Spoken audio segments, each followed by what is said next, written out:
praticado por requinte de crueldade lá na ocupação Vitória, em Belo Horizonte, em que ele não só tirou a vida do seu desafeto, uma circunstância, inclusive, que implicou na denominação da operação, que havia uma tríade amorosa, uma mulher com 2 homens, e nessa disputa amorosa acabou culminando na prática desse crime.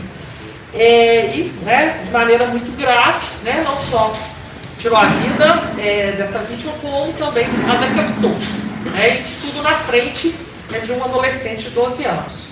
Então, essa operação ela foi deflagrada pela equipe do delegado Lucas Daniel Alves Nunes, e a coordenação aqui do nosso divisionário, doutor Emerson Crispim. Então, dentro disso, o doutor Lucas fará a apresentação de todas as circunstâncias da motivação do crime para os senhores. Eu gostaria de fazer uma consideração. Então, Lucas, por favor. Posicionar o microfone. Só virar.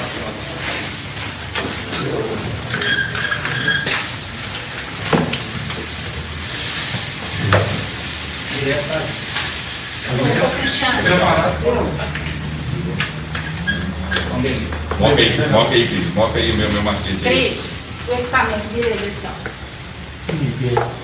Sim? Não, são novas ali, só chateado. Tem que fazer todo mundo já com um macete do pai dele. Tem que ser também até por... Olha, eu não sabia isso, você É só para constar, Não, Miguelado. Vamos lá, doutor, bom dia. Bom dia. Bom dia, senhores, tudo bom? Bom dia. Eu vou apresentar o resultado da Operação Hélice aqui para você, que foi um crime bárbaro que aconteceu na ocupação Vitória no mês de março do presente ano. O autor dos fatos é que possuía um relacionamento amoroso com uma de suas vizinhas. O problema é que esse relacionamento teve uma curta duração, de cerca de 3 meses, e acabou no final de 2019. No presente ano, essa vizinha arrumou um outro relacionamento através de uma rede de relacionamentos, e eles acabaram se mudando para residir conjuntamente. Isso apenas 13 dias antes dos fatos. Assim, esse antigo namorado continuava indo na residência dessa sua vizinha, a par de pedir para ela que ela pudesse separar os remédios dele, e nesse momento ele continuava fazendo os seus chamecos, começava tendo um relacionamento com ela, conversando com ela, o que enciumou muito o atual namorado. O atual namorado, então, que é a nossa vítima, chegou para ela e falou: olha, eu não estou gostando que ele continue vindo aqui, seu antigo namorado, continue vindo aqui, e peça para vocês mexer com o remédio dele, fazer diversas conversas informais desse tempo todo. Com isso, o autor, a vítima falou tudo que ele estava, como é que ele estava enraivecido para a sua atual namorada, e ela não aceitou bem esse posicionamento. Então ela foi na casa do ex-namorado dela, que é o nosso autor hoje, e aí quando chegou lá, explicou: olha, ele não quer mais que você vá lá para a gente conversar sobre remédios, para te ajudar a repartir seus remédios, ele não quer esse tipo de relacionamento.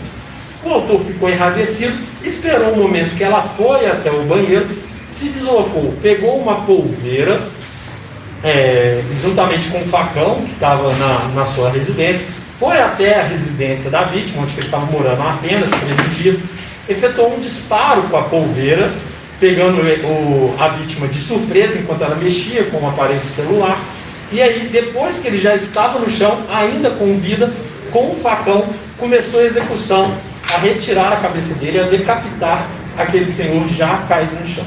O fato é mais grave ainda, porque foi tudo testemunhado por um adolescente de apenas 12 anos, que estava na mesa quando iniciou a decapitação também. Mas naquele momento de fúria, quando ele estava golpeando com o facão, ele preferiu sair da região ali, correr, o adolescente acabou correndo, e no meio do caminho informou para a mãe dele, falou: olha, você tem que voltar lá para casa, porque o atual namorado da senhora está sendo decapitado. A mãe tentou voltar lá para a residência, encontrar, mas o crime já estava consumado, já havia sido executado. Depois dessa execução bárbara, a mãe teve que sair da região dos fatos, porque ela temia muito pela sua vida, e ela teve que ficar escondida. Mas o autor também temia muito que fosse alvo de alguma represália por traficantes local, principalmente na área que ele trabalha, que tem um poder paralelo estatal muito forte. Que é? Ocupação Vitória. Então ele teve que sair do local dos fatos e ele ficou um tempo foragido. Assim que nós tivemos informações que ele retornou para o lugar dos fatos, nós cumprimos 3 mandados de busca e apreensão para conseguir as armas utilizadas e um mandado de prisão preventiva em relação ao nosso autor. Um fato interessante também que nós constatamos foi por que ele teria retornado à ocupação, mesmo tendo represálias ali por parte dos traficantes locais. Nós descobrimos então que ele fazia parte de uma organização criminosa que atua na região e ele seria responsável, o eletricista responsável pela ocupação local. Então ele fazia todos os gatos, fazia levantamentos de postes, e estava fazendo um crime que a gente conhece como furto qualificado, que está previsto com uma pena de até 8 anos no Código Penal. É o furto qualificado de energia elétrica. Assim, ele foi preso pelo homicídio na preventiva e também foi preso em flagrante em relação a esse furto qualificado da energia elétrica. Essa prisão em flagrante também foi convertida em prisão preventiva e hoje ele está respondendo por esses 2 processos na Justiça. Ele foi flagrado colocando gato? Ele não foi flagrado colocando o gato propriamente dito, mas ele foi flagrado fazendo a subtração de energia, porque a subtração de energia ela permanece ao longo do tempo. Com ele foi preso luvas de alta tensão, o facão utilizado no homicídio também foi preso com ele, foi preso os facões utilizados para poda de árvore e levantamento de postes, foi preso também cinto que ele utilizava para subir nos postes e fazer a subtração de energia. Então ficou bem configurado que ele estava realizando esse furto também lá no local, né, que é um furto qualificado pela fraude. Ele assumiu o crime, doutor? Ele assumiu os 2 delitos. Em relação, ele no primeiro momento ele não tinha confessado o homicídio, mas depois ele confessa o homicídio aqui na delegacia especializada de homicídio, e além disso ele também confessa o furto de energia e chega até a audácia de pedir para que a gente restitua os materiais para ele continuar o trabalho dele de eletricista na ocupação. Doutor, o adolescente era parente de alguém? O adolescente, ele era filho da vizinha que tinha esse triângulo amoroso. E ele estava só na região dos fatos, ele não tem participação direta no homicídio, pois ele é testemunha do homicídio, né, da execução da arma. A única desculpa que ele falava para ir até a casa da ex era para repartir o remédio? Ele tem algum problema de saúde, alguma coisa assim? Ele teve um AVC há cerca de 9 anos atrás, então ele sempre ia na região dos fatos com essa desculpa, eu tenho que tomar meus remédios, né? E ele chegava lá e aproveitava para ter um relacionamento maior com a ex-namorada dele, por não ter aceitado bem o fim do relacionamento. E a ex-namorada, vocês conversando com ela, vocês perceberam que ela ainda, mesmo teoricamente tendo terminado com ele, ela mantinha os 2 relacionamentos? Ela não mantinha os 2 relacionamentos. Ela terminou o relacionamento com ele, só que ela mantinha ainda uma afetividade com ele, principalmente por serem vizinhos muito próximos ali na região. Mas algo mais íntimo, não? Não, algo mais Certo. íntimo não. Foi constatado não. Essa vítima também morava lá ou foi para lá só quando ela conheceu? A vítima não morava na região dos fatos, ela é de Belo Horizonte, mas ela foi para a região dos fatos apenas 13 dias antes do crime. Eles sequer conheciam pessoalmente, eles conheciam só virtualmente e ele mudou para lá 13 dias após os fatos que aconteceu. Conheceram em rede social, o que é exato? Eles conheceram em rede social. Não morava junto com a... Hã? Ele não morava junto com a... Ele morou 13 dias junto com ele. Ah, só 13 dias. Só 13 dias. Aí nesses 13 dias teve execução. Esse ator tinha passagem? Ele tem passagem sim, mas são crimes de menor periculosidade, que é só crime de ameaça em 2008 e uma embriaguez ao volante em 2011. Então não teve nenhuma passagem depois de 2011 para cá. Qual que é o nome da vítima aí, doutor? Do morto?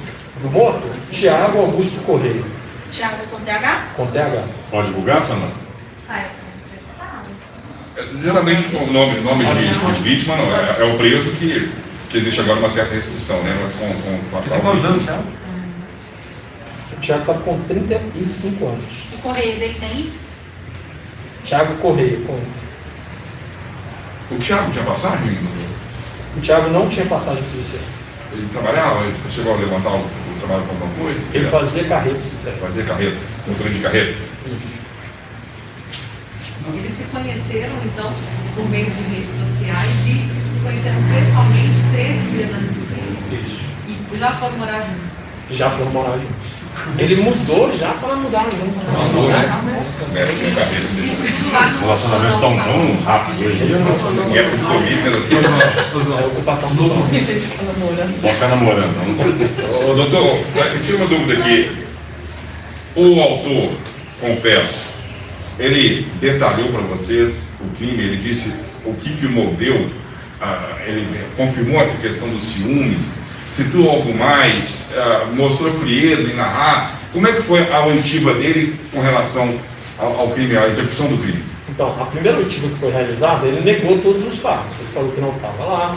Só que na hora que a gente efetuou a prisão dele, que ele já sabendo tudo que tinha sido levantado, ele confessou o crime e ele foi bem detalhista em relação ao crime. Ele falou como é que ele fez armou a fogueira, como é que foi feito o disparo, como é que ele iniciou a execução com o facão, tanto que nós apreendemos 5 facões na residência dele. E ele foi lá e apresentou, ele até chegou a falar, não precisa prender todos, o que tem que ser apreendido é o preto, porque eu usei foi o preto.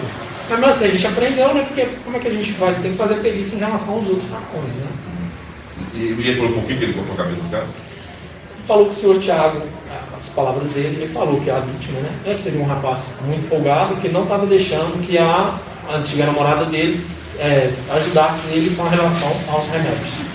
Por causa disso, ele cortou a cabeça. Isso, Então, olha só, a gente não coloca só, o que não foi duplamente qualificado, a gente não colocou só a qualificação a respeito do motivo fútil em relação ao ciúme propriamente dito. Porque o estopim desse crime, né, foi a questão do remédio. A doutora já adiantou que a operação que a gente coloca chama Operação Eris, que é, fazendo uma relação com a mitologia grega, é a deusa grega da discórdia. E ela é muito famosa por causa da passagem dela na Guerra de Troia, né? Antes da Guerra de Troia, quando ela leva o pomo de Adão e solta durante uma festa e coloca, né, para a deusa mais bela. Por quê? Ela não tinha sido convidada para aquela festa, né? Então aquele pomo da discórdia é o estopim de uma guerra que já existia entre as deusas ali. Assim como o remédio é o estopim para o nosso crime. Por isso que a gente optou pela superação ética. Além disso, a Guerra de Troia trata bem como que é a questão da mulher hoje em dia, né? Porque desde aquela época e hoje em dia, a gente vê uma mulher, que é Helena, sendo disputada por 2 homens diferentes, né? No caso é Menelau, que é de Esparta, e o Paris, que é de Troia, né? Então a gente fez bem esse relacionamento por causa disso, né? Tanto a questão do pomo de Adão, pomo da discórdia, que se enquadra com remédio, quanto essa briga que a gente tem entre 2 pessoas que são vizinhas ali se conhecem. Mas ela ainda era disputada? Ela ainda era disputada? Ela ainda era A atenção dela era disputada. A atenção dela disputada por ambos, né? Entendi. E o autor, né, o suspeito, inconformado de ter sido deixado por ela. Doutor, só para ficar na gravação, ele pode ser autuado por quais crimes? Ele foi indiciado pelo homicídio duplamente qualificado e ele foi indiciado em outro procedimento, em flagrante próprio, pelo furto qualificado pela fraude.